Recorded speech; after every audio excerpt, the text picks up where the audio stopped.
کیا construction sector میں اب بھی روزگار رہے گا یا آپ ڈپ دیکھ رہے ہیں اس میں؟ آپ نے تو بجٹ میں اس ملک کو چلانا ہوتا ہے. آپ نے ریئل اسٹیٹ کنسٹرکشن ایکٹیویٹی جب چلتی ہے تو 40 ایلائڈ انڈسٹری ڈائریکٹلی چلتی ہے. یہ بجٹ ان کا منہ بولتا ثبوت ہے. اس کے پاس کوئی پلان نہیں ہے. یہ صرف جو ہے نا اپنے دولت بچانے کے لیے، اپنے کیسز ختم کرنے کے لیے اس میں آئے ہیں. دیکھیں، اگر تو انہوں نے اپنا ہدف حاصل کرنا ہے، پی ڈی ایل کا جو انہوں نے بجٹ میں لکھا ہے، تو انہیں 250-260 روپے لیٹر کرنا پڑے گا. سبسکرائب کریں اور بیل دبائیں تاکہ کوئی خبر رہ نہ جائے. بجٹ کے حوالے سے آپ کیا دیکھ رہے ہیں؟ لوگوں کے لیے کچھ اس میں اچھا تو نظر آیا ہوگا یا کچھ بھی نہیں بہتر نظر آیا؟ دیکھیں، یہ ایک انتہائی مایوس کن بجٹ ہے اور یہ جو اپنے آپ کو بہت زیادہ سمجھ رہے تھے اور کہہ رہے تھے کہ ہمارے پاس بڑے منصوبے ہیں، یہ بجٹ ان کا منہ بولتا ثبوت ہے. اس کے پاس کوئی پلان نہیں ہے. یہ صرف جو ہے نا اپنے دولت بچانے کے لیے، اپنے کیسز ختم کرنے کے لیے اس میں آئے ہیں. اور یہ بجٹ جو ہے نا، یہ تو غریب عوام کی کمر توڑ کر کے رکھ دی ہے اور اسی مہنگائی کا ایک طوفان آئے گا. میں سمجھتا ہوں کہ اخلاقی ضرورت ہونی چاہیے، کیونکہ ان کے پاس تو وہ مینڈیٹ ہی نہیں ہے. یہ حکومت میں ایک ناجائز طریقے سے آئے ہیں، سازش کر کے آئے ہیں، اور اس کی وجہ سے جو ابھی یہ عوام پہ ظلم کر رہے ہیں اور عوام کے خلاف اوپر نئے ٹیکس لگا رہے ہیں، تو یہ تو لوگ خودکشیوں پہ مجبور ہوں گے. میں سمجھتا ہوں کہ اس بجٹ کے خلاف ہم پورا احتجاج کریں گے. ہم عوام کے پاس جائیں گے اور کسی بھی صورت اس بجٹ کو نہیں مانیں گے. اور اس کا بہتر طریقہ یہ ہے کہ عوام اس کے خلاف نکل آئیں اور ان کو بتائیں کہ تم چور طریقے سے تمہارے پاس یہ مینڈیٹ ہی نہیں ہے، تم بجٹ پیش کرو. لیکن صرف عوام کیسے نکلے؟ 17 دہشت گردی کے پرچے آپ کے رہنماؤں کے خلاف ہو چکے، دہشت گردی کے سیاسی جماعت کے رہنماؤں کے خلاف. ڈاکٹر یاسمین راشد میں شامل ہیں. آپ تو شاید پھر بھی وکیل کر لیں، کچھ کر لیں گے. عوام آئیں گے تو وہ تو جیل میں جائیں گے. وکیل کرنے کے لیے کہاں سے پیسے لائیں گے؟ کھانے کے پیسے نہیں ہیں. دیکھیں، ہم نے تو ہر صورت میں عوام کی آواز بننا ہے.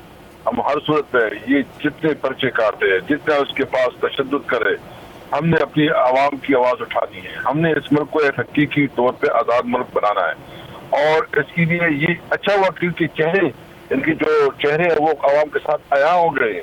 ان کی اصلیت عوام کے سامنے آ گئی ہے. ان کے پاس کوئی پروگرام نہیں ہے، اس کے پاس کوئی ایجنڈا نہیں ہے.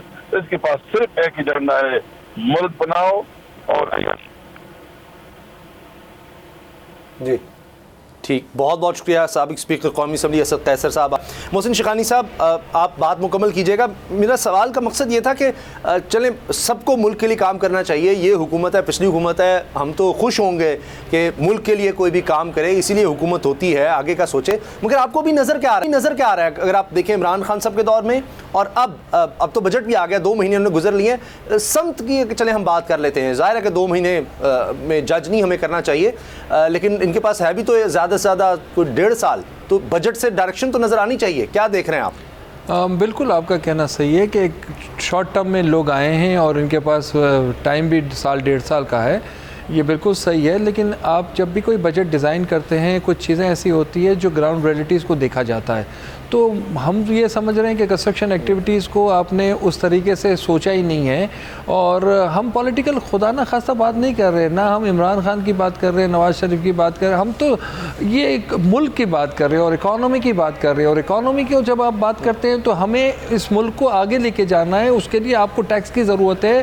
ہم کہتے ہیں کہ ٹیکس ہونا چاہیے، اور کم از کم جتنا زیادہ کاروبار ہوگا اتنا ٹیکس ہوگا. جتنی اکانومی زیادہ موو کرے گی اتنا زیادہ ٹیکس ملے گا. اگر آپ کاروبار بند کر دیں گے تو کیسے ہوگا؟ میرا تو یہ کہنا تھا کہ ہمارے پاس تو یہ سوچنا چاہیے اس گورنمنٹ کو جو 15 بلین کا شارٹ فال ہے اس کو ہم کیسے کور کر سکتے ہیں. جی ٹھیک ہے. جی اچھا جی اچھا شیخانی صاحب، پھر ایک دفعہ ہمیں چونکہ حماد اظہر صاحب نے جوائن کیا ہے، سابق وفاقی وزیر. حماد اظہر صاحب، یہ 750 ارب روپے کی پیٹرولیم لیوی کی بات ہو رہی ہے. آپ کے دور میں 610 ارب ٹارگٹ تھا، لیکن 132 ارب اکٹھا ہوا کیونکہ آپ نے سبسڈی دے دی. تو یہ 750 اگر انہوں نے پیٹرولیم لیوی لگا دی تو بات کہاں تک جائے گی؟ دیکھیں یہ ایک تو انہوں نے ہم نے جو پیٹرولیم لیوی تھی وہ اس لیے ہم نے لیوی نہیں کی، حالانکہ ہم نے 650 ارب کا ٹارگٹ رکھا تھا اپنے بجٹ میں، کیونکہ اس وقت عالمی منڈی میں پیٹرولیم کی پرائسز کی قیمتیں کم تھیں، لیکن جب وہ بڑی تو ہم پیٹرولیم لیوی ختم کرتے گئے، لیکن ہم نے وہ قیمت کا بڑھاؤ پاس آن نہیں کیا لوگوں پہ، اور اس کے ختم ہونے کے بعد بھی قیمتیں بڑھتی چلی گئیں تو ہم نے سبسڈی دینا شروع کر دی۔ اب انہوں نے سبسڈی وڈرا کر لی ہے اور اوپر سے یہ کہہ رہے ہیں کہ پچھلے سال سے بھی زیادہ لگے گا، تو اس کا مطلب ہے کہ یہ 30 سے 40 روپے لیٹر مزید بڑھائیں گے پیٹرول کی اور ڈیزل کی قیمت، اگر انہوں نے اپنا ہدف حاصل کرنا ہے۔ لیکن اس کے ساتھ ساتھ میں آپ کو یہ بھی بتاتا چلوں کہ اس بجٹ کے اندر جتنے اعداد و شمار ہیں ان کا حقیقت سے کوئی تعلق نہیں ہے۔ جیسے مہنگائی کی شرح جو ہے وہ 11.8% انہوں نے ٹارگٹ کی، موجودہ وہ 13.2% پہ ہے اور اگلے ماہ سے وہ 20% پہ چلی جائے گی۔ اسی طرح گروتھ کا ٹارگٹ انہوں نے جو 5% کے قریب رکھا ہے وہ بھی 2 سے 3% رہے گا۔ تو یہ صرف ایک افسانہ تھا، یہ ضرورت نہیں، یہ ایک صرف افسانہ تھا، جس طرح باقی ہر چیز میں یہ جھوٹ بولتے ہیں تو تمام ان کے اعداد و شمار اور تمام چیزیں اس بجٹ کے اندر ہمارے صاحب کچھ لوگ عجیب و غریب سوال بھی کرتے ہیں۔ مریم صاحبہ نے کہا کہ جی ہم نے جو بند پاور پلانٹس تھے وہ چلا دیے۔ لوگ یہ سوال کرتے ہیں کہ پچھلی حکومت میں اگر وہ بند تھے تو لوڈ شیڈنگ نہیں ہو رہی تھی، آپ نے چلا دیے تو لوڈ شیڈنگ ہو گئی ہے، اس کی بھی سمجھ نہیں آتی۔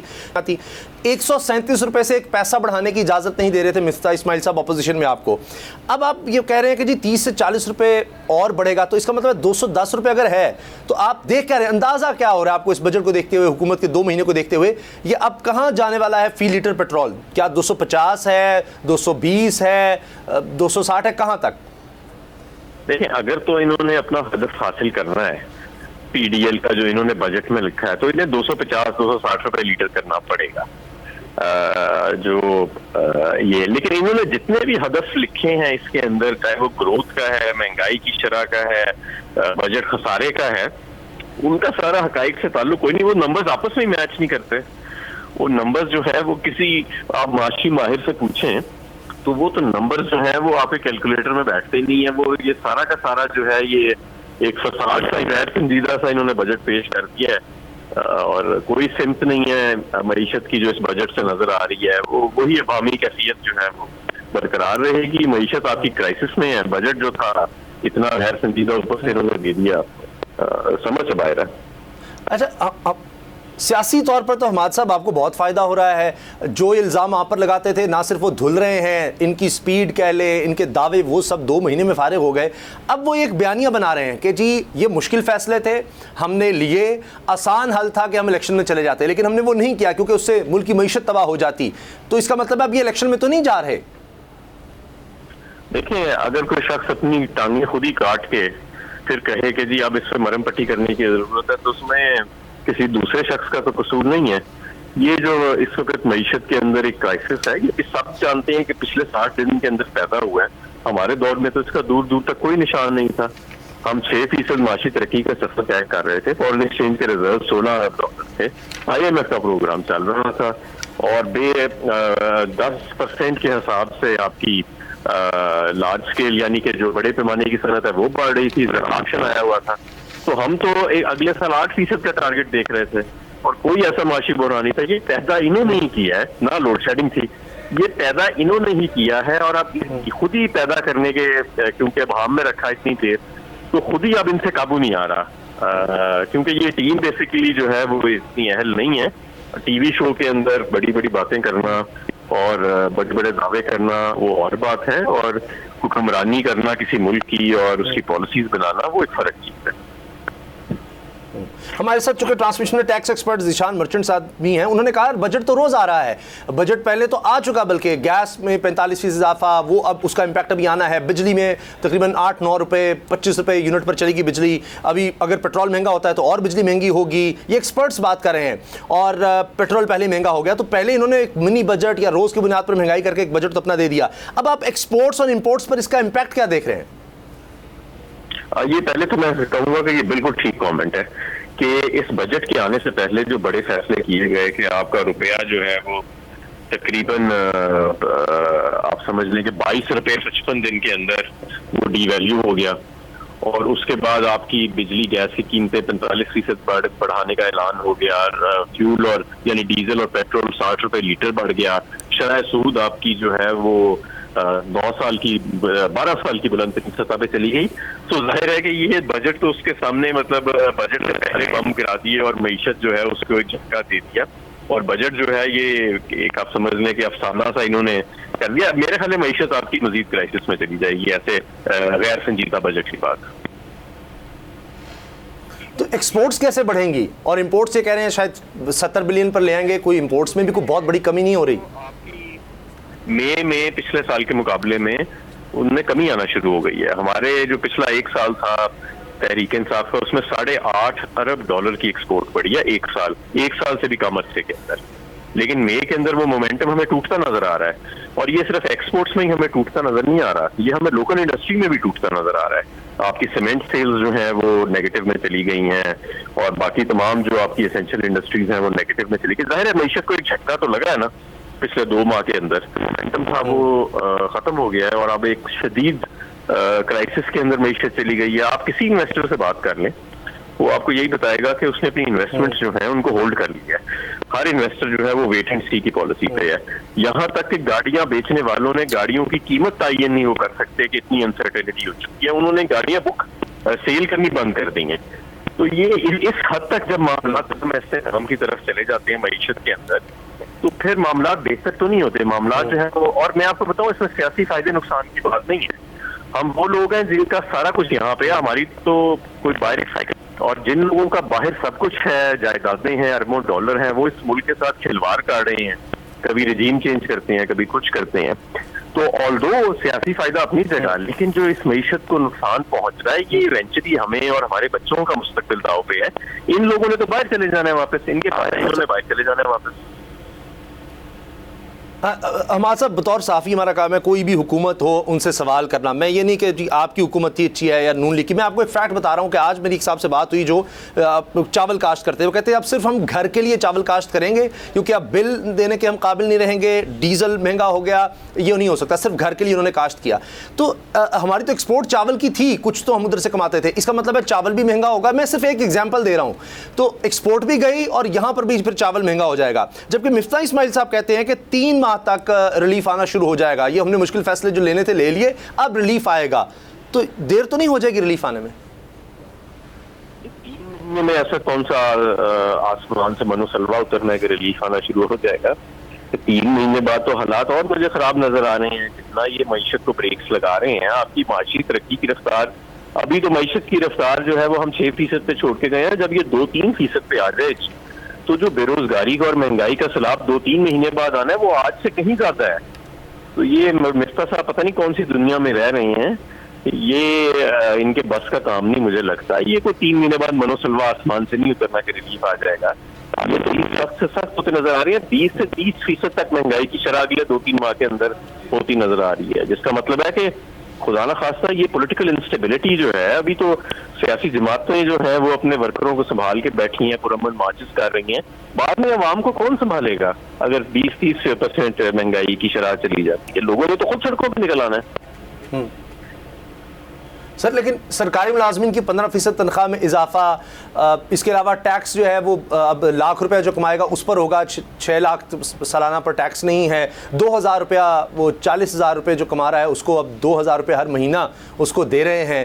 وہ تو ریلیف اس کو گنا رہے ہیں. یہ تو دیکھیں لوگوں کی تذلیل کرنے والی بات ہے نا، کہ اب وہ سرکاری ملازمین جن کو پہلے بھی ساری مراحت ملتی ہیں، تنخواہیں ملتی ہیں، وہ ان کی 15% انہوں نے تنخواہ بڑھا دی ہے. 40,000 والے کو ₹2,000 دیں گے. اس کی جو کچن کی آئٹمز ہیں وہ ₹15,000 بڑھا دی ہیں ان کی قیمت. تو یہ تو ایک قوم کے ساتھ مذاق کر رہے ہیں. میں نہیں سمجھتی. ظاہر ہے دیکھیں جو عوام سے آتے ہیں لوگ وہ ہر وقت عوام کے ریلیف کا سوچتے ہیں. جو بیرونی مداخلت سے آتے ہیں وہ بیرونی اداروں کو ریلیف دیتے ہیں. یہ لوگ جہاں سے آئے ہیں یہ ریلیف بھی ادھر ہی دیں گے. یہ ہمیں، میرے اور آپ میں آئے گا، یہ جہاں سے آئے ہیں یہ ریلیف انہیں کو دیں گے. جی حماد صاحب، سابق وفاقی وزیر، بہت بہت شکریہ، آپ نے ہمیں وقت دیا. محسن شیخانی صاحب وقت بہت کم رہ گیا, میں چاہ رہا ہوں سب مہمانوں سے شارٹ کمنٹ, آپ حکومت کو کیا تجویز دیں گے؟ اگر آپ جس طرح کہتے ہیں, عمران خان صاحب یہ کہتے ہیں کنسٹرکشن سیکٹر چل گیا تو روزگار آ جائے گا, سب سے زیادہ اس میں 40 سے 70 انڈسٹریز ہیں, یہ سب کچھ ہے, یہ سب کچھ ہے, آپ کی کیا حکومت سے اپیل ہے, کیا کریں؟ کیونکہ اسٹیل, سیمنٹ, ہر چیز کی قیمت تو بہت تیزی سے بڑھی ہے پچھلے 3 مہینوں میں. میں صرف حکومت کو یہ کہوں گا کہ جو ہاؤسنگ ہے یہ کوئی لگژری نہیں ہے, نیڈ ہے, تو آپ کو تو ضرورت دینی پڑے گی اور اس کے لیے پلان کرنا پڑے گا. تو نیڈ کو کس طرح, اور جب تک آپ یہ نیڈ پوری کریں گے تو آپ کی اکانومی پوری چلے گی. آپ سے کوئی ٹیکسیشن آپ بالکل کریں, آپ کاروبار کو آسان پالیسیز کریں, آپ لانگ ٹرم فائنینسنگ والے ایشوز کو ایڈریس کریں. انٹرسٹ ریٹ اگر 17% ہوگا تو کیسے کام ہوگا اس ملک میں؟ آپ بتائیں, کوئی بھی فائنینسنگ آپ کیسے لے سکتے ہیں؟ گھر والا کیسے انسٹالمنٹ بھرے گا وہ؟ تو یہ ساری چیزوں کو دیکھنے کی ضرورت ہے. گھر وہ چیز ہے جو پہلا گھر انسان کی ضرورت ہوتی ہے, اس کو سبسڈائز کیا تھا, وہ چیزیں, وہ پالیسیز چلنی چاہیے. جہاں پہ ڈیجیٹلائزیشن ہم کہہ رہے تھے کہ سسٹم کو ڈیجیٹلائز کرتے ہیں, وہ چیزیں کام ہو رہا تھا, وہ کام رکا ہوا ہے, ان کاموں کو کر دیجئے. کوئی ایسی پالیسیز بنائیں کہ اوورسیز پاکستانی سے ہم مزید پیسے لا سکتے ہیں, 8-10 بلین آ سکتے ہیں, وہ انویسٹمنٹ کرتے ہیں دوسرے ملکوں میں. اگر ہم انوائرمنٹ یہاں اچھا دیں گے تو یہ ملک کے لیے بہتر ہوگا. ہمارا ڈیفیسٹ جو شارٹ فال ہے 15 بلین کا, اس کے لیے ہمارے ساتھ بیٹھ کے کام کریں. ہم کوئی اچھی چیزیں کہنا چاہتے ہیں, ہم یہ نہیں کہہ رہے کہ آپ ہمیں کچھ دے دیں. تو گورنمنٹ کا یہ کام ہے کہ پالیسیز لانگ ٹرم کر دیں, اور یہ 5-5 سال کے پروجیکٹ ہوتے ہیں, یہ 2 مہینے کا پروجیکٹ نہیں ہوتا کہ ختم ہو جائے گا. تو اس حساب سے ڈیزائن کریں تو میرا خیال ہے کہ یہ ملک آگے کی طرف جائے گا. انفراسٹرکچر کو بہتر کریں ہم اس کا. اللہ کرے. اب امیر عباس, آپ کو کیا نظر آ رہا ہے؟ حکومت کہتی ہے, شہباز شریف صاحب کو میں چند کمنٹس, دل پر پتھر رکھ کر پیٹرول کی قیمتیں بڑھائیں, دوسری دفعہ بھی دل پر پتھر رکھا. کپڑے بیچنے کی انہوں نے 2 دفعہ بات کی, گندم کی قیمت نہیں بڑھنے دوں گا, کپڑے بیچوں گا. لیکن مریم صاحبہ نے کہا جی یہ بڑا ظلم ہو گیا ہے, کتے اور بلیوں کی امپورٹڈ خوراک جو ہے وہ بند کی ہے, اس کو کھلوایا انہوں نے. مفتاح صاحب کو انہوں نے کہا, مفتاح اسماعیل صاحب کا کہا بہت زیادہ وائرل ہوا کہ وہ کہہ رہے تھے جی صرف جہازوں والوں کو فرق پڑے گا, باقی عام آدمی جو ہے نا اس پر اتنا نہیں فرق پڑے گا. حکومت نے کہا ہمیں احساس ہے, مسلسل اب یہ کہہ رہے ہیں ہمیں تکلیف کا احساس, بہت تکلیف ہے, لہٰذا ہم نے 40% اپنے خرچے کم کرنے ہیں, پیٹرول جو ہے اس کا کوٹا کم کر دیا. مزید کیا کر سکتی ہے حکومت؟ دیکھیں, حکومت ایک شارٹ ٹرم کے لیے ہے, یہ اس سے زیادہ کچھ نہیں کر سکتی. اصل میں تو یہ حکومت آئی کسی اور مقصد کے لیے تھی جو انہوں نے پورا کر لیا ہے. اب وہ جتنا وقت گزارے گی, ظاہری بات ہے اس کی کوشش ہوگی کہ وہ کچھ نہ کچھ ریلیف دے, تاکہ اگلا الیکشن جب بھی ہوگا, بھلے وہ اپنے وقت پر ہو, اکتوبر نومبر 2023 میں جا کے, تو بھی اس حکومت کو لوگوں کے سامنے جب جانا ہے تو اسے اپنی پرفارمنس کے اوپر, کیونکہ اب اگر الیکشن آج سے 1-1.5-2 ماہ کے اندر ہو جائے تو پھر اس حکومت کی پرفارمنس کا اتنا سوال نہیں اٹھے گا اسامہ. لیکن اگر یہ حکومت آج سے 1 سال یا 1.5 سال کے بعد الیکشن میں جاتی ہے تو پھر لوگ اس حکومت سے پرفارمنس کا سوال کریں گے, پھر اس حکومت کو اپنی پرفارمنس بتانی پڑے گی, اور وہ الیکشن پھر عمران خان اور اس حکومت کی گورننس کے کمپیریزن کا الیکشن ہوگا.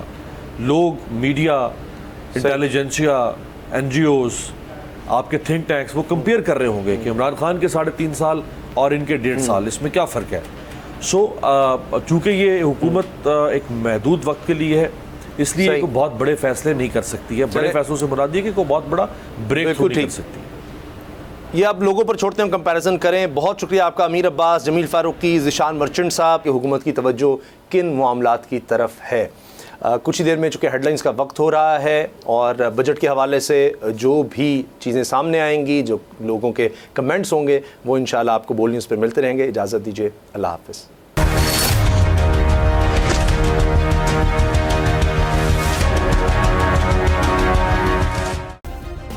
سبسکرائب کریں اور بیل دبائیں تاکہ کوئی خبر رہ نہ جائے.